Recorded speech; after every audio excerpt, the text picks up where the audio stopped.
اعوذ باللہ من الشیطان الرجیم بسم اللہ الرحمن الرحیم۔ السلام علیکم اسٹوڈنٹ، کیسے ہیں آپ سب؟ امید ہے کہ آپ سب خیریت سے ہوں گے۔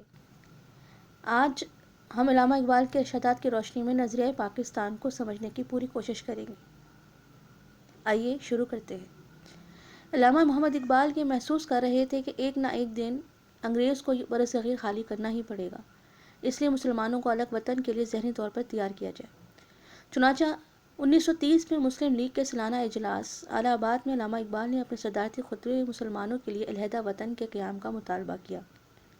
آپ نے نہایت مؤثر انداز میں اسلام کی حقانیت، دو قومی نظریہ اور مسلمانوں کے لیے الگ وطن جیسے معاملات پر اپنے صدارتی خطبے میں بڑے دلائل اور مؤثر انداز میں روشنی ڈالی۔ آپ کا یہ خطاب مسلمانوں کی تحریک آزادی اور دو قومی نظریے میں سنگ میل کی حیثیت رکھتا ہے۔ یہی وجہ ہے کہ آپ کو تصور پاکستان کا خالق کہا جاتا ہے۔ جمیل تر ہیں گل و لالا فیض سے اس کے، نگاہ شہر رنگی نوا میں ہے جادو۔ آپ کے افکار سے نظریہ پاکستان کے درجہ ذیل نکات سامنے آتے ہیں۔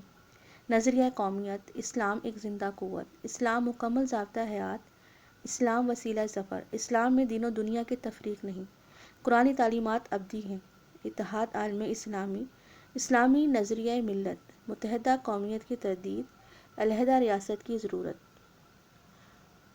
اور مسلمانوں کے لیے مسلم ریاست کے قیام کا مطالبہ۔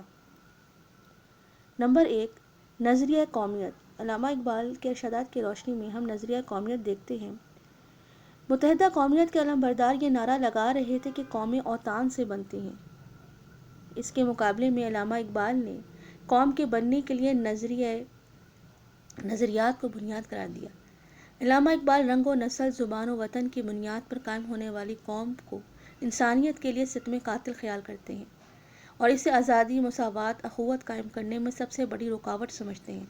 وہ ملت کے لیے زبان، وطن کی حد بندیاں اور رنگ و نسل کے تعصبات کو بتوں کو توڑنا ضروری خیال کرتے ہیں تاکہ اسلام پر مسلم قوم کی بنیاد مستحکم ہو۔ وطن و رنگ و خوں کو توڑ کر ملت میں گم ہو جا، نہ تو رانی رہی باقی، نہ ایرانی نہ افغانی۔ اسلام ایک زندہ قوت۔ علامہ اقبال نے خطبہ الہ آباد میں ارشاد فرمایا، جس شخص کو آپ نے آل انڈیا مسلم لیگ کی صدارت کا شرف بخشا ہے، وہ اب بھی اسلام کو ایک زندہ قوت سمجھتا ہے، اور یہی قوت رنگ و خوں اور زبان و وطن کے بتوں کو پاش پاش کر سکتی ہے۔ اسلام فرد اور ریاست دونوں کے لیے اہم کردار ادا کرتا ہے۔ مٹایا کیس و کسرا کے استبداد کو جس نے، وہ کیا تھا عدل حیدر، فکر بوذر، صدق سلیمانی۔ اسلام مکمل ضابطہ حیات۔ علامہ اقبال نے خطبہ الہ آباد میں ارشاد فرمایا، اسلام ایک حقیقت ہے، دستور حیات ہے اور یہ ایک نظام ہے۔ بس یہی وہ بات ہے، اگر ہم اسے پا لیں تو مستقبل میں ہندوستان کی ایک نمایاں تہذیب کے علمبردار بن سکتے ہیں۔ مغرب میں مذہب کو فرد کا ذاتی معاملہ قرار دیا جاتا ہے اور وہاں مذہب چند رسومات اور عقائد تک محدود ہو کر رہ گیا ہے، لیکن اسلام کا تصور ایسا نہیں ہے، بلکہ اس میں انسان نہ تو روح و مادے میں بٹتا ہے، نہ ہی اللہ و کائنات، مادہ و روح اور دین و دنیا کی تفریق موجود ہے۔ میرا یقین ہے کہ فرد کی زندگی میں مذہب کو بڑی اہمیت حاصل ہے۔ اسلام ایک تقدیر ہے اور وہ کسی تقدیر کے تابع نہیں۔ مسلمان کے لہو میں ہے سلیقہ دل نوازی کا، مروت حسن عالمگیر ہے مردان غازی کا۔ اسلام وسیلہ ظفر۔ اسلام ہی بر صغیر میں مسلمانوں کو تباہی و ہلاکت سے بچا سکتا ہے۔ بر صغیر میں مسلمان ہمیشہ اقلیت میں رہے، لیکن اسلام نے ان کو الگ تشخص دیا جس کے بل بوتے پر انہوں نے اپنی جداگانہ حیثیت قائم کی۔ علامہ اقبال فرماتے ہیں، ایک سبق جو میں نے اسلامی تاریخ سے سیکھا ہے وہ یہ ہے کہ مسلمانوں نے اسلام کی حفاظت نہیں کی، بلکہ اسلام نے ہمیشہ مسلمانوں کو بچایا۔ بقول اقبال، نخل اسلام نمونہ ہے برد مندی کا، پھل ہے یہ سینکڑوں صدیوں کی چمن بندی کا۔ اسلام میں دین و دنیا کی تفریق نہیں، اسلام میں دین و دنیا کی کوئی تفریق نہیں ہے۔ ڈیئر اسٹوڈنٹس، آپ خیال کریں کہ آج ہم بڑے دھڑلے سے کہتے ہیں کہ سیاست کو مذہب سے الگ رکھیں۔ نبی صلی اللہ علیہ وآلہ وسلم کی تعلیمات کے مکمل خلاف ہے یہ بات، اور علامہ اقبال اس کو بہت اچھی طرح سمجھتے تھے۔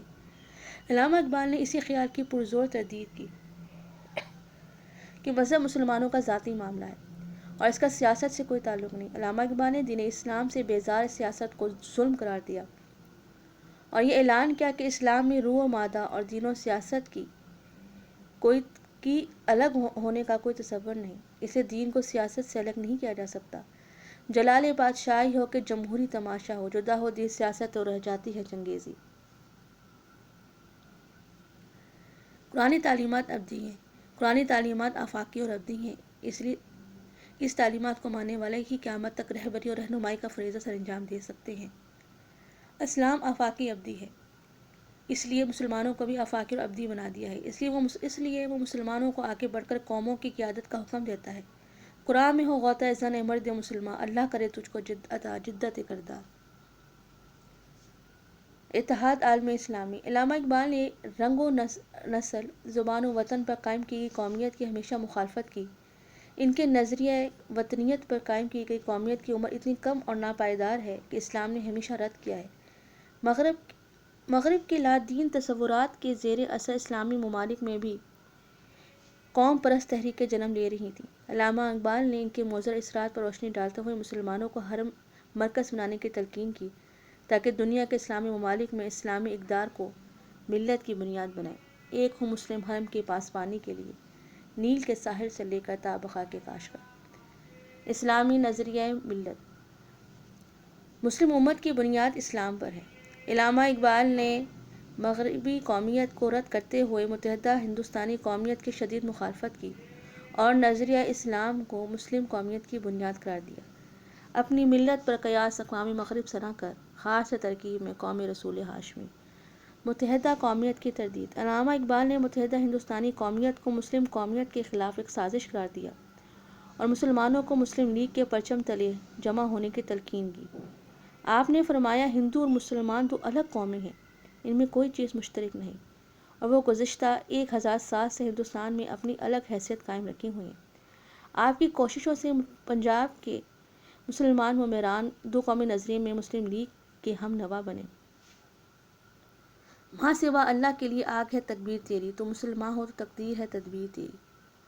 علیحدہ ریاست کی ضرورت. پاکستان کا مطالبہ اس لیے کیا گیا تھا کہ ہم مسلمان تھے اور مسلمان رہنا چاہتے تھے. ہمیں ایک ایسے خطے کی ضرورت تھی جس میں مسلمان قوم کی حیثیت زندہ رہ سکے. اس اسلامی ہند میں اسلامی اقدار کے مطابق زندگی حکومت قائم کر کے امن و چین سے رہ سکے. نخل اسلام نمونہ ہے برد کا، پھل ہے یہ سینکڑوں صدیوں کی چمن بندی کا.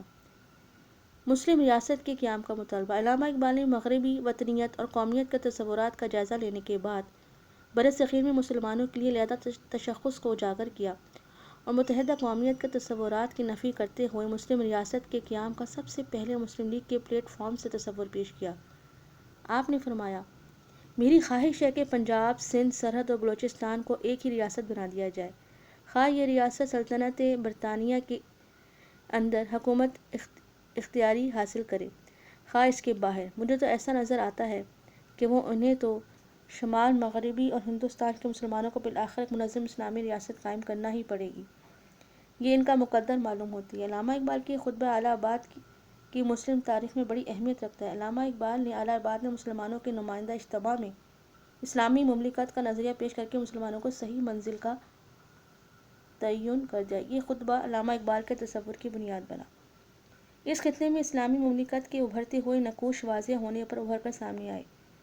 علامہ اقبال نے دنیا کے نقشے پر نئی ابھرنے والی ریاست جس کا خاکہ ان کے تصور میں بنا تھا، وہ انہوں نے خطبہ الہ آباد میں مسلمان ہند کو سمجھانے کی کوشش کی. ان کے یہ الفاظ کہ برصغیر میں اسلامی ریاست مسلمانوں کا مقدر بن چکی ہے، مسلمانان برصغیر کے لیے خوشخبری تھی. اس بنا پر علامہ اقبال مبشر پاکستان کہلانے کے مستحق ہوئے. نومید نہ ہو ان سے اے رہبر فرزند، نومید نہ ہو ان سے اے رہبر فرزانہ، کم کوش تو ہیں لیکن بے ذوق نہیں راہی. عزیز طلبہ، آپ نے دیکھا کہ علامہ اقبال ہی در حقیقت وہ سب سے پہلے انسان ہیں جنہوں نے خواب دیکھا تھا پاکستان کا، اور انہوں نے خطبہ میں جو کہ الہ آباد میں انہوں نے دیا تھا، پاکستان کا جب تصور پیش کیا تو بڑی وضاحت کے ساتھ سمجھایا. ہندو کی بڑی کوشش تھی کہ کسی طرح پاکستان نہ بننے پائے. جس طرح جلال الدین بادشاہ نے جب مسلمانوں کا عروج تھا دین الہی ایجاد کر کے مسلمانوں اور ہندوؤں کو ایک قومیت میں کرنا چاہا، جس کی مخالفت اس وقت مجدد حضرت الف ثانی رحمۃ اللہ علیہ نے کی۔ حضرت الف ثانی نے نہ صرف اس کے اس نظریے کی مخالفت کی بلکہ باقاعدہ اس کا اعلان کیا۔ آج جب پاکستان بننے کی ہم تاریخ دیکھتے ہیں تو ہم دیکھتے ہیں کہ انگریزوں کے ساتھ مل کر ہندوؤں نے بہت سازشیں کی، لیکن اللہ کی رحمت سے پاکستان اسلام کے نام پر قائم ہوا۔ اللہ نے ایسے لیڈران پاکستان کے لیے پیدا کیے جنہوں نے بہت محنت کی اور اللہ کی توفیق سے اور اللہ کی رحمت سے پاکستان کو بنانے میں کامیاب۔ اللہ تعالی ہم سب کو اپنے لیڈران کی، جو حقیقت میں پاکستان کے لیڈر ہیں، جو حقیقت میں پاکستان کو بنانے والے ہیں، ان کی باتوں کو سمجھنے اور ان کو لاگو کرنے کی توفیق عطا فرمائے۔ ڈیئر اسٹوڈنٹس، امید ہے کہ آپ کو علامہ اقبال کی ارشادات کی روشنی میں نظریہ پاکستان سمجھ میں آیا ہوگا۔ انشاءاللہ